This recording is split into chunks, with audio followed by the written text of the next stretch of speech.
Vores næste taler hedder Robbie Graham. Han er født i 1981, og han er forfatter. Han kommer snart ud med sin bog, der hedder Silver Screen Sorcerers. Han har en kandidatgrad i filmvidenskab med udmærkelser fra The University of Bristol. Han har videre en first class honors degree i film, tv og radiostudier fra Stratfordshire University. Han skriver om de kulturelle og politiske processer, som påvirker og skaber indholdet i Hollywoods UFO- og alienfilm. Han har været interviewet på BBC, Coast to Coast AM, Kanal Plus, Vanity Fair om UFO'er og Hollywoods politik i denne her forbindelse. Han har skrevet til flere blade og aviser herunder The Guardian, New Statesman, Film Facts og et peer-reviewed tidsskrift, der hedder The North American Studies. Og lige for at nævne hans bog igen, som vist udkommer i januar. It comes out, your book, in January next year, or? Early months of next year, yeah. Early months of 2015. And the book is Silver Screen Sources, Sorting Fact from Fantasy in Hollywood's UFOs Movies. Was that correct? Correct. Correct. Give the word to you, Robbie. Thank you. Thank you.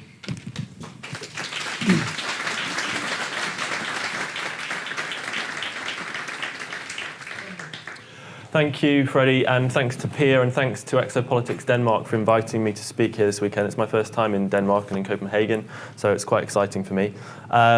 Okay, so today I'm going to be talking about three things. First of all, my forthcoming book, Silver Screen Sources. Secondly, and the main focus of today's talk, is this idea of UFOs in the age of the hyperreal. And this is a concept that I'll be explaining as I go on. It's looking at how it is that UFOs have come to occupy a realm between fantasy and reality in our culture, in our society. Finally, I'll be sharing with you a very personal perspective on the UFO phenomenon and on the field that seeks to understand it. So, Hollywood, aliens and Hollywood, they go way back. It goes back to the 1902 classic A Trip to the Moon, which was directed by Georges Méliès, and which featured a group of astronomers travelling to the moon and who come face to face with hostile moon men. Well, aliens have been at home on the silver screen ever since, but it wasn't until 1950 that flying saucers landed in Hollywood. And this was in response to the then burgeoning flying saucer phenomenon, which had been making headlines since 1947. Now, critics of popular culture have since interpreted many of the science fiction films of the 50s and 60s as political allegory, as commentary on social and political issues of the day, such as communism, atomic power, teenagers. And many of these films were indeed laced with such allegory. However, the critics have continually overlooked the underlying inspiration for these movies, which of course was the flying saucer phenomenon itself. Now, the actor Billy Gray, who played the character of Bobby Benson in the original The Day the Earth Stood Still from 1951, he was once asked how to account for the huge popularity of the science fiction genre during the 50s and 60s, and his answer was interesting. He said it correlated with reports of UFOs. At the time, it was just rampant. Every other person had seen something mysterious in the sky, and I think that's what made science fiction popular at this time. So Silver Screen Sources is not a film studies book, but it has been my goal in writing it to fill a very significant gap in film studies literature and also in UFO literature by looking at Hollywood through the lens of ufology. There have been many thousands of UFO-themed productions released over the years, both on film and television. Most of these in cinema have been low-budget affairs, and a lot of these films have actually gone straight to DVD, straight to video. I'm not so concerned with these products. I'm more concerned with theatrically released productions, films with medium or big budgets, and which have actually made some deep cultural impact. I'm also looking at TV to an extent as well, things like The X-Files, Dark Skies, Invaders, products of this nature. Now, I've counted at least 50 major theatrically released UFO movies since the year 2000. And it's been my observation that more and more of these films are tapping directly into ufological discourse, ufological debate, ufological literature. And it's also the case that more and more of these films are using the found footage approach, and they're using sophisticated viral marketing campaigns as well. And what this has done is it's served to blur the boundaries between UFO fact and fantasy. And it's this blurring of UFO fact and fantasy that actually compelled me to write the book in the first place. And specifically a conversation I had with a friend of mine a few years ago. We were sitting having a cup of coffee, And she'd never really read a UFO book before. She wasn't an expert on the subject by any means. And I asked her, have you heard of Men in Black? And I was referring to the historical Men in Black phenomenon, which dates back to the late 1940s, and which was actually documented was actually investigated by the US FBI at one point. So this is something that's sprung from our lived historical reality. Well, she replied immediately. She said, of course, everyone's seen Men in Black. She had no concept of Men in Black as beyond a movie starring Will Smith and Tommy Lee Jones. And this hit me hard. I thought, wow, this is the power of cinema. And so the result, a few years later, is this. It's my book, and it's an examination of the cultural and political interplay between Hollywood UFO movies and the UFO phenomenon itself from 1953 to present day. It's the culmination of around 8 years of research, although I've been writing the book for about 3 years. It features interviews with Hollywood writers, producers, and directors, and features a foreword by Dark Skies co-creator Bryce Zabel, who's also the former chairman of the TV Academy of Arts and Sciences in America. So the book is due for release early next year through White Crow Books. In addition to the book, there's also a TV adaptation in the works under development with Bryce Zabel and Ben Hansen as executive producers, called S3, which is a kind of a TV documentary adaptation of Silver Screen Sources, essentially. Now, my core research questions, and these are really questions I would encourage anyone to ask themselves when they engage with a UFO-themed product on the big or small screen, is, does Hollywood fuel the UFO mythos or vice versa? Okay. Do Hollywood UFO movies fictionalize the UFO phenomenon, actualize it, or both? In the event of some kind of a disclosure scenario, if such a thing is even possible, whatever it might look like, would we as cinema goers be able to separate UFO fact from fantasy? And indeed, should we? Because as we shall see, many UFO movies have been informed by factual UFO literature and debate. And this raises the question, how has so much fringe subcultural UFO lore managed to find its way into Hollywood's populist narratives? Are we looking at Hollywood conspiracy here to acclimate us to some kind of a UFO reality, or is this more of a cultural process? So chapter 1 looks at the role of cinema in our lives and its significance in relation to the UFO issue. It asks big questions, deals with big ideas, and provides the baseline for the book. Chapter 2 is concerned exclusively with the relationship between Hollywood and Washington. It asks this question, is there a Hollywood UFO conspiracy? And what do we even mean by that term? If there is a Hollywood UFO conspiracy, who might be involved and to what end? So basically this chapter brings together 6 decades worth of compelling cases, really, in which the US government and military have sought to monitor or influence the content of UFO-themed productions. The rest of the book is really concerned with history and representation, so it's cultural more than conspiratorial. It looks at how Hollywood depicts and distorts UFO history, and it basically tells the story of UFOs through Hollywood UFO movies. So the remaining chapters look at aliens and UFOs in the following context. Invasion, so both covert and overt, so films such as Invasion of the Body Snatchers, Earth versus the Flying Saucers, War of the Worlds. It also looks at benevolent visitation, benign contact, so films such as E.T., Starman, Cocoon, etc. Another chapter on abduction, another chapter on ancient astronauts, another chapter on the idea of a cover-up as depicted by Hollywood as well. This is all how Hollywood engages with these ufological facets. So as I say, today's talk is really broadly about the power of cinema in relation to the UFO issue. And as I say, I'm really concerned with how it is that UFOs have come to occupy this realm between fantasy and reality in the popular consciousness. How have we got to this stage? Well, I'm going to be talking about this through the framework of hyperreality. What is hyperreality? A popular definition has it as an inability of consciousness to distinguish reality from a simulation of reality, especially in technologically advanced postmodern societies. Hyperreality is seen as a condition in which what is real and what is fiction are seamlessly blended together so that there is no clear distinction between where one ends and the other begins. So something that's hyperreal then is simultaneously real and unreal, fact and fantasy. Cinema has a strange power to actualize on some level whatever it depicts. And this was noted by the philosopher Walter Benjamin, who said that cinema has a unique faculty to express by natural means and with incomparable persuasiveness all that is fairy-like, marvelous, and supernatural, and we might add alien. The artist Valley Export has also suggested that films are expansions of our structures of time and space, of our experiential structures. They are expansions of our reality and independent consciousness. Through cinema, the past is made visible, space and time can be transported, the boundaries between artificial and natural reality, between actual and possible reality, between man and object are transcended. The social theorist Guy Debord spoke of this spectacular society and suggested that we live in a spectacular society in which the real world has changed into simple images and the simple images have become real. The image in the spectacular society matters more than the object. It matters much more than any mere objective truth. In the spectacular society in which we live, the image replaces the truth. It is reality. The French philosopher Jean Baudrillard, speaking of hyperreality, noted that simulations of reality threaten to dissolve the boundaries between fact and fantasy, between true and false, between real and imaginary.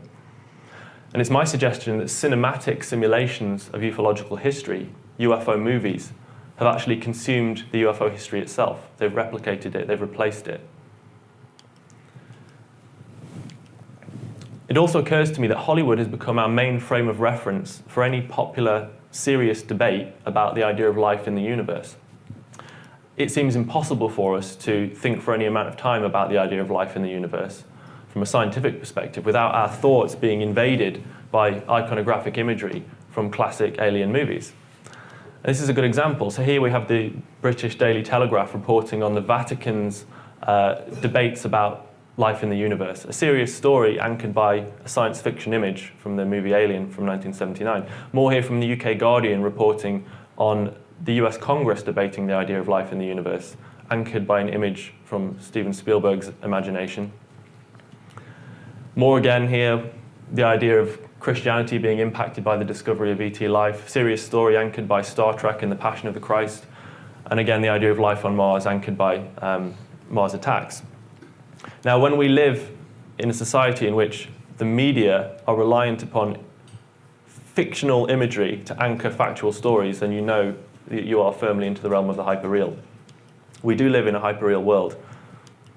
I want to talk a little bit more about the power of cinema more broadly here. Cinema has an essential mystical ability to completely detach us from our physical environment and transport us to another more vivid realm of perception. It's a realm where everything is at once illusory and yet strangely real. In film studies, anything that exists within the world of the film is known as diegesis. The cinema screen separates their fictional world from our real world, but actually the diegesis seeps through the screen into our world, into our subconscious, and it becomes part of our reality. You know, key to cinema's power is that movies, in their slick, neatly packaged, self-contained way, they serve to narrativize and contextualize the events and debates and processes that constitute our frustratingly non-narrative world. Life rarely makes sense, but movies usually do, and I think we take comfort in that. And therein lies the problem, as I see it, because movies, no matter how realistic they are in the events they depict, are not real life, of course. They are at best reflections of our reality, snapshots of it, simulations of it, skewed and distorted through the ideological framework of those who've made them. Movies are problematic in that they masquerade as the final word on a given topic. No matter what the subject, and regardless of how much that subject has already been written about and debated, once it's committed to film, once it's received the full Hollywood treatment, it's embedded firmly in the popular consciousness. It's imprinted on our psyche. And this is the power of movies. The director Martin Scorsese has suggested that the appeal of cinema stems from our subconscious desire to share a common memory. I'm particularly interested in how easily we're able to separate our cinematic memories from our everyday reality. And this seems like a crucial question when it comes to UFOs. Now, when it comes to UFOs, it is important to state that UFOs, unidentified flying objects, are real, which is to say that they exist independently of cinema and of pop culture more broadly. UFOs have been investigated by governments around the world for more than 6 decades. What the phenomenon represents is open for debate, and various theories have been propounded, from secret military aircraft and natural phenomena, otherworldly intelligences. The point is that even in a world without movies, without cinema, people would continue to report UFOs. Now, people were reporting UFOs and flying saucers specifically long before Hollywood got in on the act. What I'm saying is that the UFO subculture, so to speak, informs Hollywood more than Hollywood informs the UFO subculture. And by that, I mean that Hollywood engages with UFO lore in a parasitic fashion. It grabs hold of fringe ideas and it popularizes them through the science fiction genre. Men in Black, Close Encounters of the Third Kind, of the Fourth Kind, Area 51. Hollywood didn't create these terms. They were all part of the common language of ufology decades before Hollywood lifted them.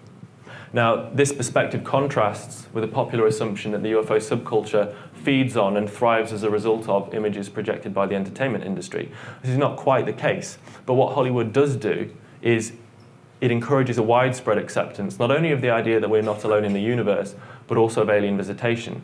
And Hollywood most certainly has made UFOs synonymous with extraterrestrials. And this is kind of interesting because even within the UFO community, there are varying theories to account for UFO origins, some of which are more mundane than the ET hypothesis, others more exotic. But in Hollywood, it's all about the aliens.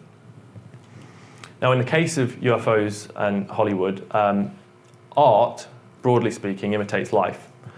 If the opposite were true, then following the release of James Cameron's Avatar in 2009, which is the highest grossing film of all time, we might have expected thousands of people to have begun reporting 10-foot-tall blue aliens. Right? This didn't happen. Just as Hollywood's forceful projection of this little green men meme over the years has failed to result in mass sightings of little green men, although some have been reported. So when it comes to Hollywood, to UFOs, Hollywood produces depictions of what people actually report. This isn't to say that what's reported is always true or accurate, but merely that Hollywood sees dramatic potential in those reports. So Hollywood then has been feeding off ufology since the 1950s. And here's a good example from 1956. This is the movie Earth versus the Flying Saucers, a schlocky sci-fi B-movie. But it was actually based on a non-fiction book from 1953 called Flying Saucers from Outer Space, written by the famous Donald Keyhoe, very serious researcher at the time, trying to expose the cover-up. He was kind of the Steve Bassett of his day. Steve Bassett would be honored to hear that. So Keyhoe's book was this very serious examination of the UFO issue, and it drew extensively from Air Force files on the subject. What happened was, in the early 50s, a group of producers approached Keyhoe seeking the rights to his book. They said that they were going to make it into a serious documentary. Keyhoe was skeptical and resisted, but ultimately the producers got their way. They got the rights to the book, and they made Earth versus the Flying Saucers, which of course was not a serious examination of the UFO issue. Keyhoe was outraged and sought to have his name removed from the credits, to no avail. But it's interesting because, so the result is as I say, it's a schlocky sci-fi B-movie, but it's one that retained a huge amount of factual ufological detail from Keyhoe's source material. So it effectively served to blur the boundaries between fact and fantasy ufologically.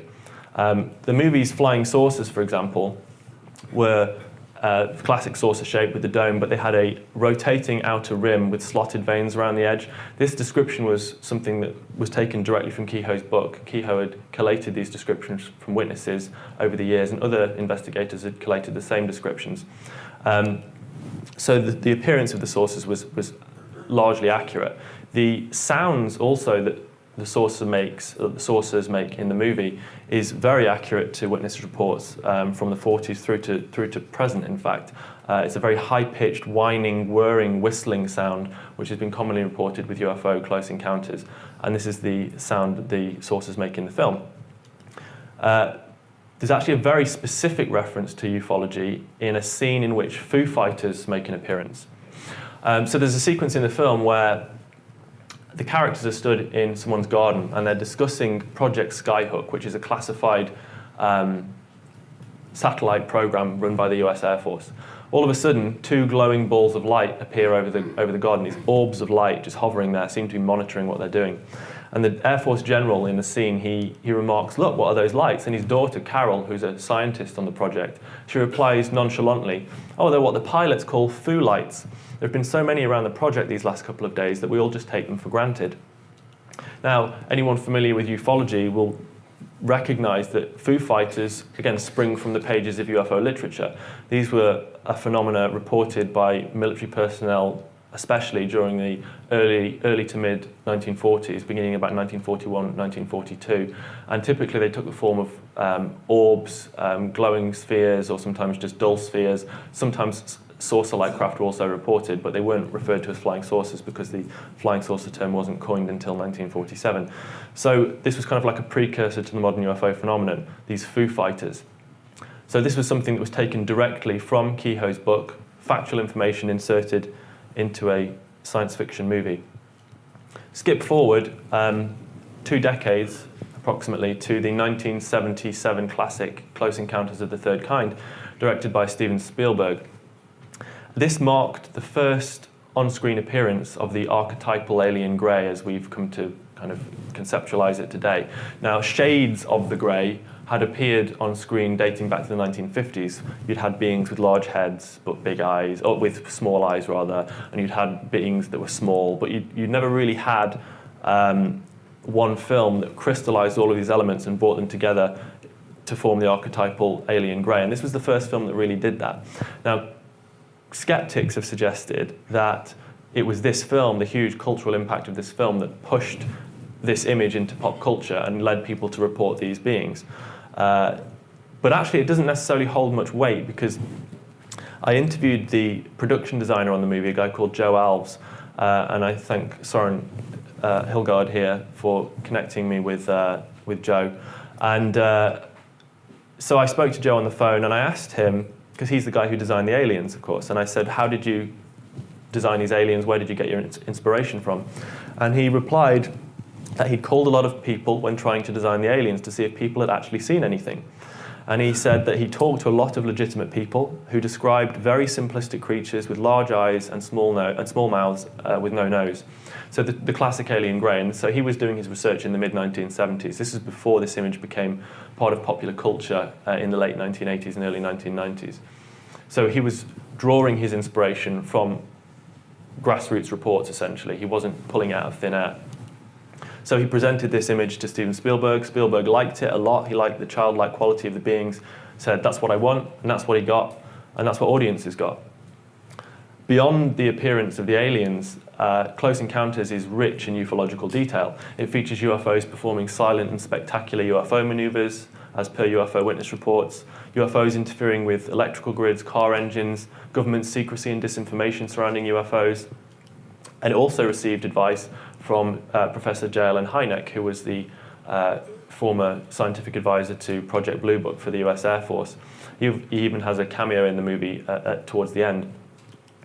Even the title of the film, Close Encounters of the Third Kind, of course, is indebted to Hynek's classification system for UFO sightings. So this is very much a film that's indebted to UFO research, to UFO literature and debate. This is Hynek here with his protege, Jacques Vallée, who's also now a very famous, albeit reclusive UFO researcher. And it was Jacques Vallée, in fact, who inspired the character of Claude Lacombe in the movie, who's played by Francois Truffaut, the Frenchman in the movie. Vallée provided the inspiration for that character. This here is, this hangs on my wall in my office. It's original marketing material for Close Encounters of the Third Kind. And this was, I don't know if you can read the bottom here, it says, this special report has been provided as a public service by the producers of Close Encounters of the Third Kind. It's presenting factual ufological information. It's talking about what UFOs are, the phenomenon on a global scale, the shapes and sizes of UFOs, when people see them, how many people have seen them, what a close encounter of the first, second, and third kind is. So it's providing information, data to the general public, but it's doing so in the effort to promote a fictional movie. Okay, so yes, Close Encounters contains a great deal of factual information, or shall we say it's drawn a great deal from factual information. But ultimately what you've got is a fantasy. So you've got the perfect blending here again of fact and fantasy. I want to talk a little bit here about Roswell and Area 51. This might actually lead nicely into George's talk, I think, because George is going to be talking about Area 51 a little later as well. Because these are exemplars of ufological hyperreality. Why? Because everyone knows about Roswell and Area 51. It doesn't matter if you've never read a book on UFOs. You've heard of Roswell and you've heard of Area 51. You might not know what they represent specifically. You might not know the fine details. You probably don't. but you've heard of them, and they conjure certain imagery. And that imagery has been conjured through Hollywood, almost exclusively. And this is a good example. This is the 1994 movie Roswell, produced and written by a guy called Paul Davids. So this is the perfect example of the power of cinema in relation to the UFO issue, because this is the film that thrust Roswell as a incident into the popular consciousness. It thrust it into popular conversation. The writer and director, as I say, Paul Davids, he was compelled to make this film as much for educational purposes as for entertainment. And that's because he himself was a UFO witness. During the late 1980s, Paul and his daughter witnessed a classic flying saucer from their window of their house, and they watched this object for a few minutes, and it left a huge, huge impact on his life. He immersed himself in the UFO literature as a result, and eventually he came across a then little-known case involving the alleged crash of a flying saucer in the deserts near Roswell, New Mexico. No one seemed to be looking into this apart from a couple of guys, one of whom was Don Schmidt. He was connected with Don and found out that Don Schmidt was writing a book on the subject. Paul Davids basically bought the rights to the book, and then the result a few years later was the movie Roswell. This is Paul here with the maquette model from the 1994 movie in his office. So this is a really good example of the process of ufological hyperreality as applied to one movie. A man, Paul Davids, sees a UFO, has a real experience. This sighting leads him to make a movie about a little-known case. Okay? This film is then viewed by millions of people around the world for whom this incident, previously unknown essentially, becomes simultaneously actualized and fictionalized. It becomes hyper-real. Okay? And so the idea of whether Roswell did or didn't happen is kind of it's a moot point, you know, because Roswell definitely did happen because we saw it in a movie. But it definitely didn't happen because we saw it in a movie. And this is the power of cinema. This is the effect of cinema, simultaneously to fictionalize and actualize whatever it depicts, to push things into this hyperreal realm. 2 years later, you had the mega blockbuster Independence Day push Roswell and Area 51 further and further into the popular consciousness because Roswell featured both of these things as central to its plot.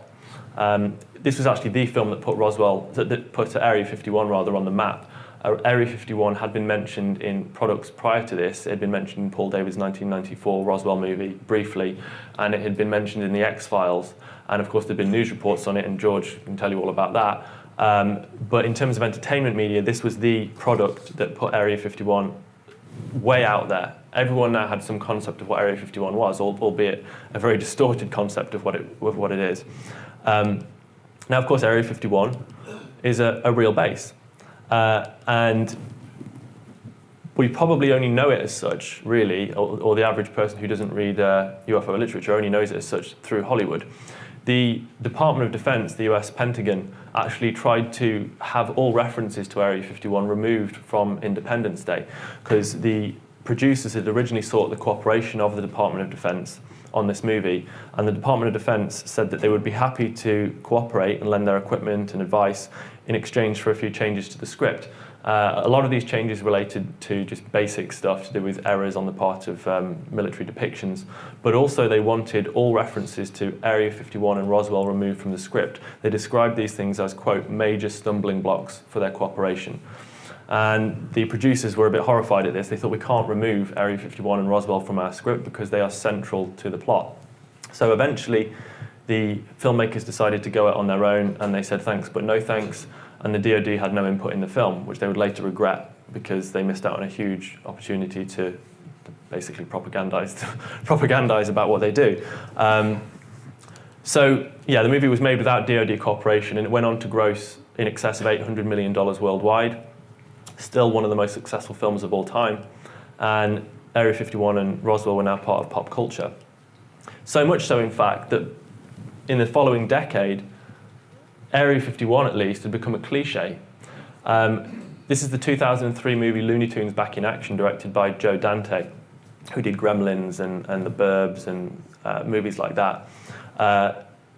There's a sequence in the film where Bugs Bunny and Daffy Duck, this is a family film, like a kid's film essentially, Got a major cinema release though. And you have Bugs Bunny and Daffy Duck walking through the Nevada desert, and they stumble across a top secret military facility wherein they see live creatures sealed in glass jars.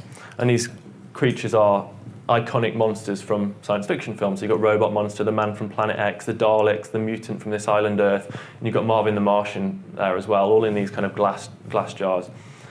The odd one out, alongside all of these, is this classic archetypal alien grey strewn out on a medical table being operated on by scientists. So this fact-based ufological rendering is essentially fictionalized through its association with the schlock creatures that precede it. While in the facility, Bugs asks one of the scientists, he says, so this is Area 51, right? The secret military base where they keep the aliens? Bear in mind, just a decade earlier, no one had even heard of Area 51. And now it's just, you can make casual reference to it in a movie and everyone will have an idea what you're talking about. The scientist says, no, Area 51 is actually a paranoid fantasy we concocted to hide the true identity of this facility. And we then see a sign which reads, Area 52, keeping things from the American people since 1947. Now, Joe Dante, the director, added this little flourish as a piece of comedy. He was unaware of the fact that Area 52 actually exists. Area 52 is located about 70 miles northwest of Area 51, and it's the Tonopah Test Range, designated by the Department of Energy as Area 52. And I told this to Joe Dante, and he was like, oh, that's interesting, I didn't know that. I just added it because I thought Area 51 had become so cliched that we have to call it Area 52. That's the power of cinema again. So this is Joe Dante here, and I also told him, I remarked to him that the Department of Defense had sought to remove references to Area 51 from the script for Independence Day. And he thought that was absurd. He said, well, look, the cat's out of the bag, I'm afraid. I mean, it's a little late for the Pentagon to be worrying about that. This thing, Area 51, has entered folklore. And it absolutely has. And ironically, it's entered folklore in large part due to movies made by people like Joe Dante. They don't understand the power of the medium that they wield. So we can actually view Area 51, although it's a real place, as a hyperreal construct. The cultural theorist John Story has said that in the realm of the hyperreal, the distinction between simulation and the real implodes, and the real and the imaginary continually collapse into each other. And the result is that reality and simulation are experienced as without difference, and indeed that the simulations can often be experienced as more real than the real itself. Certainly, I would say that cinematic simulations of Area 51 are more real than the place itself to most people. The place itself is so far removed from prying eyes, so remote in its desert locale that it may as well not exist. And indeed, it doesn't exist for almost all of us, apart from on the screen. The late, great British filmmaker Ken Russell once said that Hollywood fills the gaps in our knowledge of the world. This is a profound statement. It's true, and it's especially true of our knowledge of Area 51. I want to talk briefly about viral marketing campaigns and the found footage approach. What we have here is an actual photograph of an unidentified flying object from 1942, stemming from the historical event known as the Battle of Los Angeles, in which a number of unidentified flying objects penetrated airspace over Los Angeles in the early hours of the 25th of February, and they were greeted with a barrage of artillery from the US military, and the incident actually resulted in the death of 6 civilians. This is a real UFO case, thoroughly documented. The object seemed to be impervious to the artillery fire, moved away slowly, never seen again, never officially identified. Looks like some kind of a classic flying saucer. The little blobs around it are exploding artillery. And these are search beams from the ground cast up onto the object itself, and this is the object. So, real historical event, whatever it might represent. This is a poster, the official poster for the 2011 science fiction movie Battle Los Angeles. It's the actual photograph taken from the historical event, used in a purely fictional context. So has anyone seen Battle Los Angeles? Yeah. Most of you are lucky then, if you've not seen it. It's very, very bad. And it was fully supported by the US military, so that makes sense. And basically, it makes no reference whatsoever, spoken or otherwise, to the actual historical event of the Battle of Los Angeles. You've got the filmmakers thinking it would be cool in our viral campaign to tap into belief in UFOs, and so we're going to use UFO pictures, and we're going to tap into the existing mythology on the subject, but we're just going to spin it however we want it. So there's actually no reference in the film to the historical event, and this picture doesn't appear in the film itself. It was just used entirely for the viral campaign. The other posters for the film featured different UFOs, all of which were created in a computer. This is the only one that was real. So anyone who's unfamiliar with the historical event of the Battle of Los Angeles, who sees this poster, automatically assumes that it's a fictional image. This is something that's been conjured in a Hollywood effects studio. So again, perfect blurring of fact and fantasy here. Anyone seen this film, The Fourth Kind? Yep. How many people thought this was real? Okay, we've got a few truthful people. Yeah, so this is a film that employed the found footage approach. This approach was popularized by the Blair Witch Project in 1999. People have been tampering with it prior to that, but Blair Witch was the first film that really took the shaky cam approach and presented footage as being real to audiences. So this followed in those footsteps, and it presented mass abductions in the town of Nome, Alaska, as being real. It presented it as being found footage of these events, and then as a docudrama presenting reconstructions of those events. This is the first sequence of the film in which Mila Jovovich looks directly into the camera and says, "I'm Dr. Abigail Tyler. Every scene in this movie is, I'll be portraying Dr. Abigail Tyler, and every scene in this movie is supported by archive footage." So they're being kind of brazen here. They don't seem to have any concern for the fact that audiences might be duped. Indeed, they want people to be duped, although this landed them in hot water, as we'll see. So this is the format of the movie. You've got the real event on the left and the reconstruction on the right. So you've got hypnotic regressions with people who are claiming to be abducted, and then the dramatic reconstruction on the right. So it's presenting everything as being absolutely real. Well, of course, the real footage throughout the movie was fabricated in its entirety. And what the film also did in its viral marketing campaign was it planted stories, news stories, seemingly factual news stories, on the internet as being part of the Alaskan Press Club. And these look like historical news reports of mass abductions in Nome, Alaska. So they were laying the groundwork. They were creating a fantasy, a myth. But people were interpreting it as real. People saying, "Oh my God, there's lots of stuff going on in Nome. People are being abducted." Well, when it came down to it, it turned out that Dr. Abigail Tyler never existed. Neither did anyone else portrayed in the film. And all of the news reports were fabricated in their entirety. And this led the Alaska Press Club to sue Universal for $20,000 for undermining the credibility of the various papers.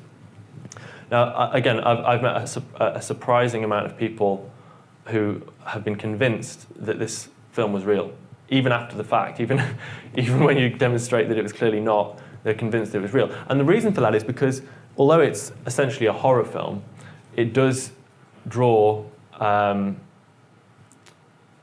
in certain ways, fairly convincingly from established abduction law. So they've read the literature, they've read the debates about this, they're familiar with the iconography and with the procedures of abductions, although they go way, way beyond with it and make it completely outrageous. But what you have here is something that draws again from existing ufological discourse. This movie, has anyone seen this one? Not too many people. It was a major cinema release. It was a Disney film.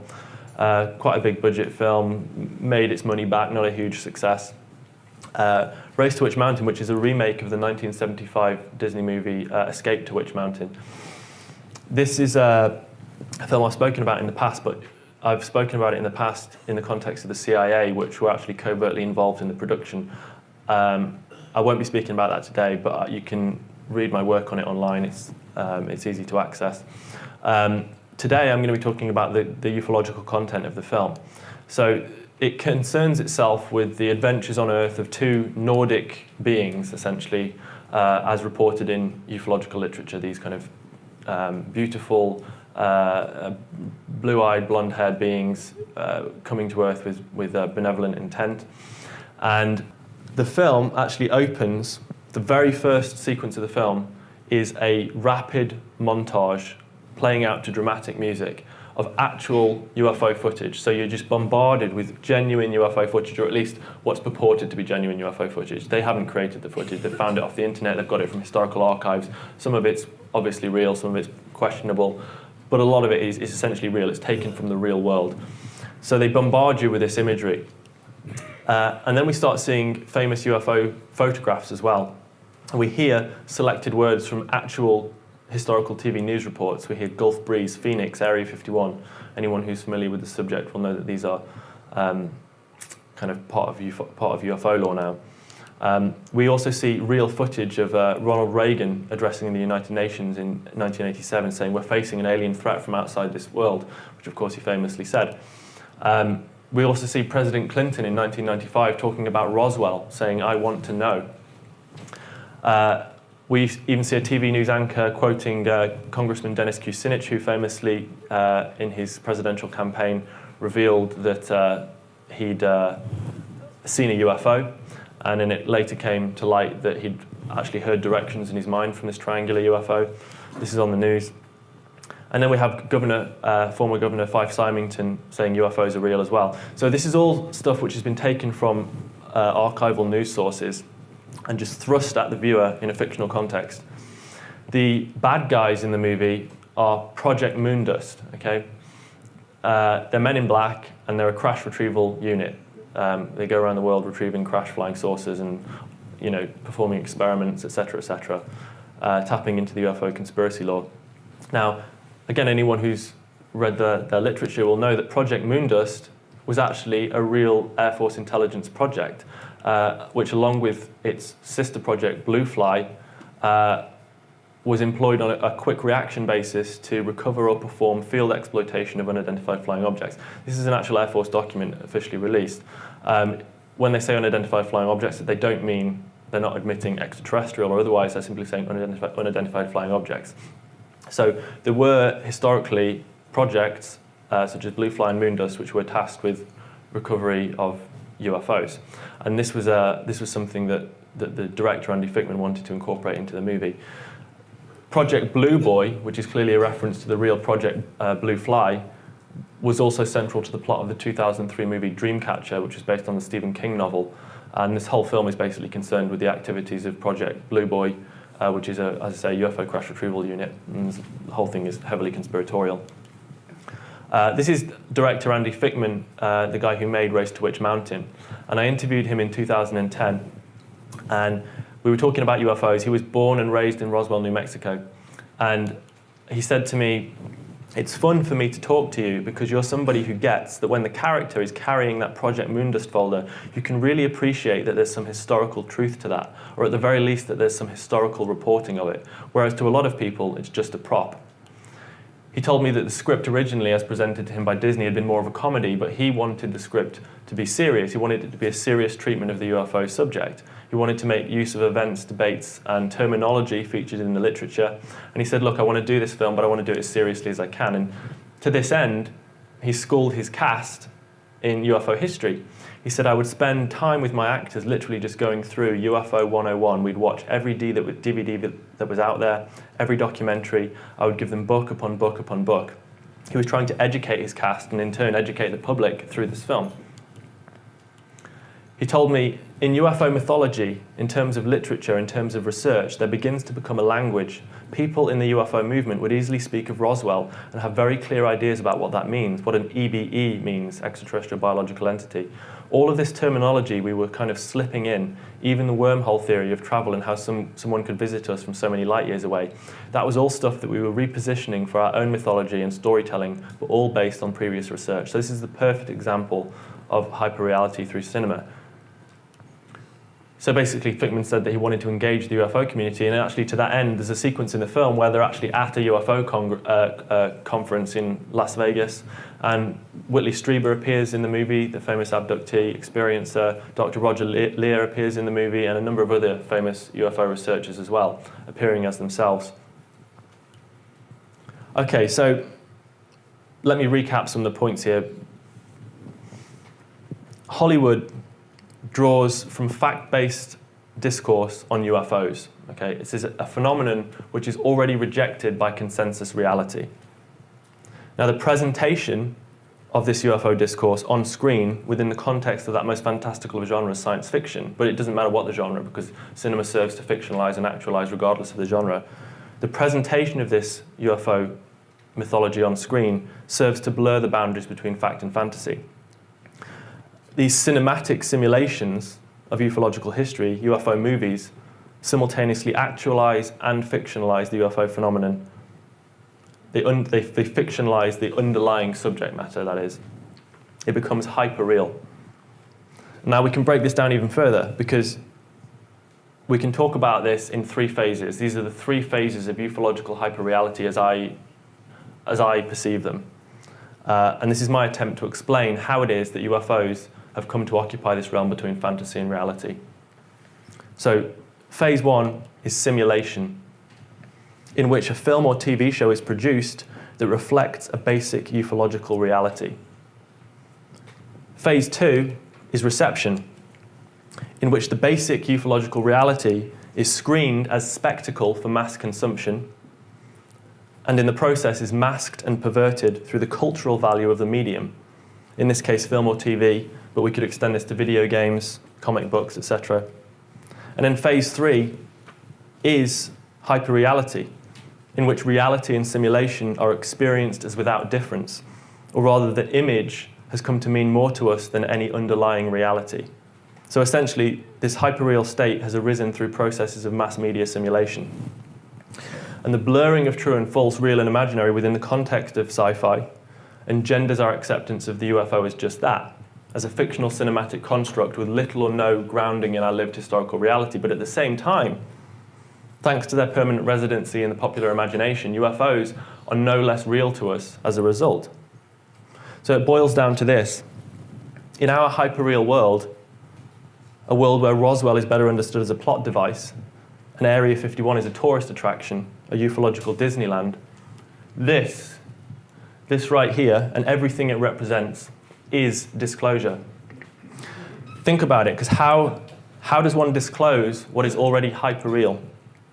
The hyperreality of the UFO phenomenon in our culture nullifies its potential to be either real or unreal, because it is now, and perhaps always will be, both. Now, this hyperreality model does not solve the UFO enigma, because it doesn't tell us what UFOs are at an ontological level. But it does, I believe, go a very long way towards explaining why it is that UFOs continue to defy acceptance within our consensus reality. Now, I'm going to just shift focus for the last 10 minutes and share with you my own personal perspective on this phenomenon, and also on the field that seeks to understand it, really, and the problems inherent with popular approaches to this phenomenon. And I'm going to read briefly here from a paper that I prepared, so I thank you for indulging me. It won't go on long. Ufologists speak a great deal about the truth. The truth is out there, they tell people, and it must doggedly be pursued for the benefit of all mankind. But rarely are ufologists truthful with themselves. First off, there's no such thing as a ufologist. There's no such thing as a ufologist because there's no such thing as ufology, at least not in any meaningful sense of the word. If ology refers to a branch of knowledge or learning sprung from organized research, which it does, then ufology is a broken twig. The UFO subject has produced thousands of dedicated researchers over the years, none of them ufologists, and thousands more books, but few have made any significant contribution to our understanding of the UFO enigma. What, in all honesty, can we say we know conclusively today about the underlying nature and purpose of the UFO phenomenon that we didn't already know in the 1950s? The answer is very little, if anything. All we have are more testimonies and mountains of case files stuffed with much the same reports as were being filed 70 years ago.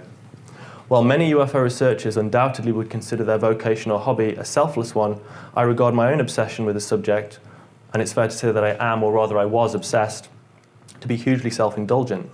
I've dedicated the past several years of my life to the study of UFOs and specifically to Hollywood's depictions of the phenomenon, but to what justifiable end I can't say. I find the world around me to be enchanting, but also deeply troubling and alienating. UFOs offer me an escape into the unknown and unknowable, and this appeals to me beyond my means to express. I want so much to be part of something greater than myself, to expand my experiential boundaries through otherworldly knowledge, that I've willfully removed myself from the world I would see changed and blinded myself to the truth I've sought all along, which is ironic. I want to back up a little. By saying that ufology is non-existent, I'm not suggesting that UFOs can't be the subject of serious study. Some researchers can indeed speak with authority on certain aspects of UFOs. Their official history is recorded in declassified government documentation, their media representation over time, and even the essential physical and behavioural characteristics of UFOs and their alleged occupants. However, when it comes to understanding the underlying nature of this multifaceted phenomenon, its origins and its purposes, we are, all of us, clueless, awash in a sea of speculation and petty ideological feuds. We in the UFO community consider our cluelessness, if we consider it at all, as a point of departure in a bold Fox Mulder-like quest for the truth, but in reality we fear it may be perpetual. Meanwhile, those in the corridors of power, with secret access to UFO information, fear that they too are clueless, despite having spent perhaps billions of dollars over 7 decades to find a satisfying answer to the UFO question. Their fear in this regard is justified, for clearly, in the grand scheme of things, they are as clueless as the rest of us. Even having hands-on access to craft and bodies will not come close to bringing ufological enlightenment to the primitive 21st century inquirer. Our obsession with UFO truth speaks to our insatiable yearning to grasp the essential meaning of our universe and to fathom our purpose within it and beyond it, even. Surely, higher external intelligences can provide us with the answers we seek, and in so doing make us whole, make us one. UFO disclosure, the official acknowledgement that we're not alone in the universe, will, we insist to all those who will listen, but mostly to ourselves, open the floodgates for cosmic understanding. The inherent implication of this notion is that, absent a disclosure event, humanity will remain forever in the shadow of its own ignorance and at the mercy of its basest instincts.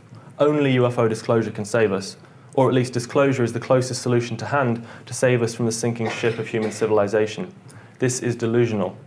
There are other, more useful sources of knowledge and wisdom available to us than UFOs, other paths towards enlightenment. You may have noticed that I've made frequent use of the word belief today. That's because when it comes to UFOs, we are all of us believers. In the absence of a definitive answer to the UFO riddle, we all believe something or other about what the phenomenon might represent. We project our pre-existing beliefs onto the UFO mystery, moulding the phenomenon to our individual paradigms and ultimately to our collective paradigm. It is my belief, based on the preponderance of evidence, that we are indeed interacting with what we might loosely term non-human intelligences, but I also recognise that the UFO phenomenon serves as an externalisation of our hopes and fears about our own species and about ourselves as individuals.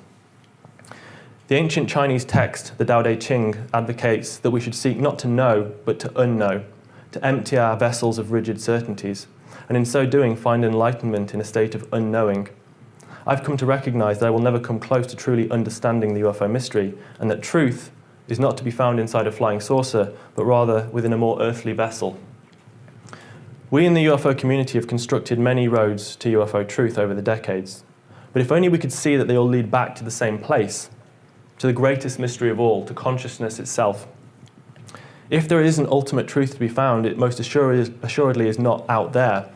When it comes to the big picture concerning UFOs, if only we allow ourselves to know that we know nothing, the universe may yet reveal itself to us.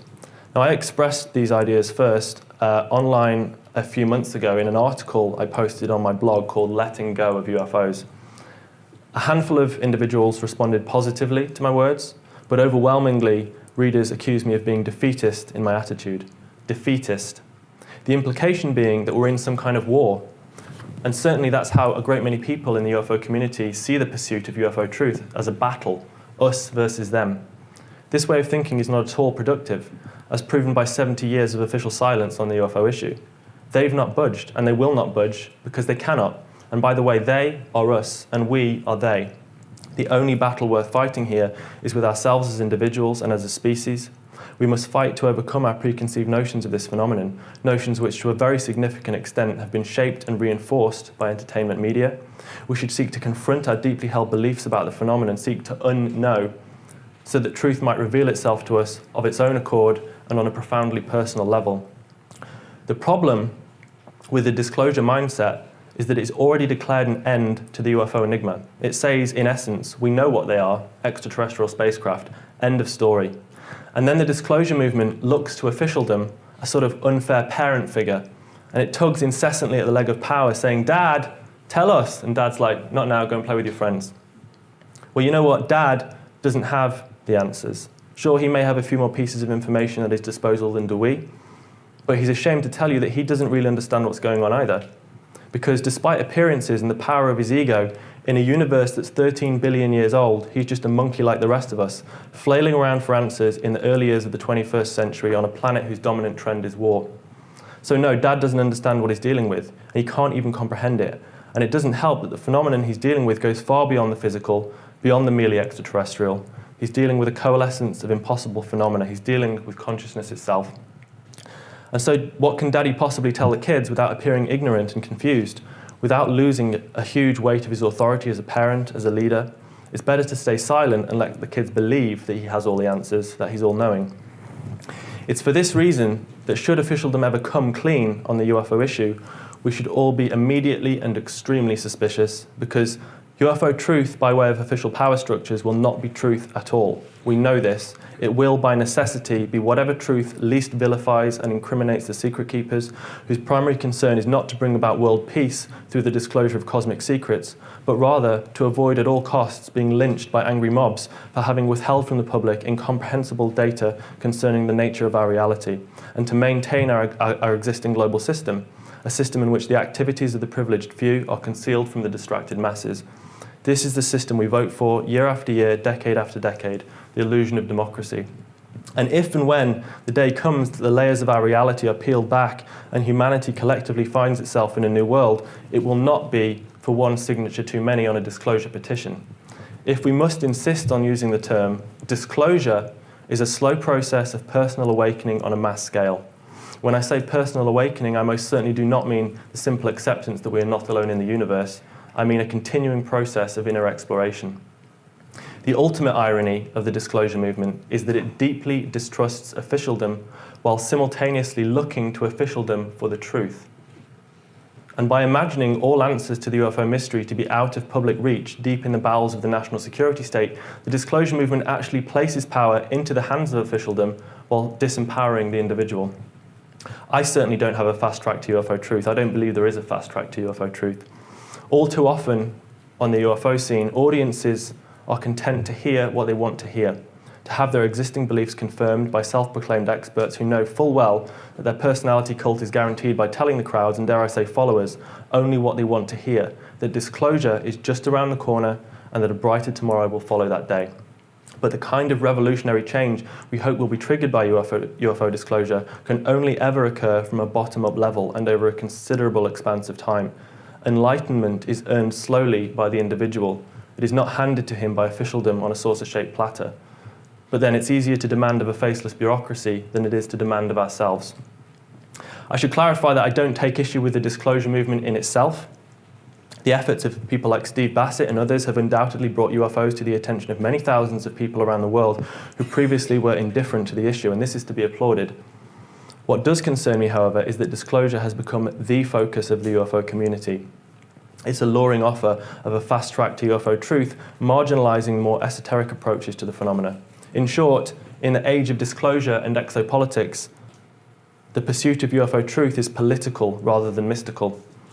If the day ever comes when humanity can claim an understanding of the UFO phenomenon, I'm very confident that politics will have played almost no part in this enlightenment. We should see UFOs then not as a call to pressure governments to unlock their files. Officialdom has nothing left to offer us on UFOs, nothing we can believe or accept. And free energy technologies, if they exist, will not save our world because they will not miraculously change human nature. So let's take officialdom out of the equation altogether. Let's shift the focus onto ourselves and onto our own relationship with this phenomenon. Let's see UFOs as a call to look within, with the aim of unlocking our true mystical nature and our latent psychic and spiritual potential. Because in so doing, we might actually begin to understand all forms of extraordinary and impossible phenomena. Perhaps all that's required on our part is a recognition, or rather a profound acceptance, that the distinction between an individual and the invisible beyond that surrounds her is entirely illusory. I'm in no doubt that some of what I've said here today will not sit well with many in the UFO community, perhaps with many here in this room. But for what little it may be worth, I wanted to share with you honestly my own shifting perspective on this phenomenon and on the field that seeks to understand it. Thank you.